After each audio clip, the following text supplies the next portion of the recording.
yung sasakyan niya. Nagkaroon na ng makina. Kakabit na lang. Kaso nililinis pa. Pabili ng langis.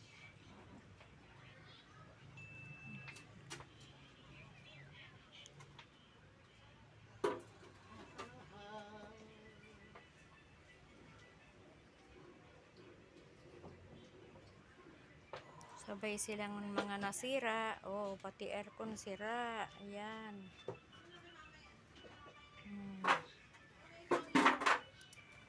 Ayan.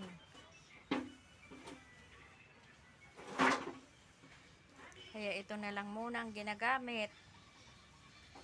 Yan, motor na yan. Ito, malapit-lapit na. Binibenta nga rin yung motor.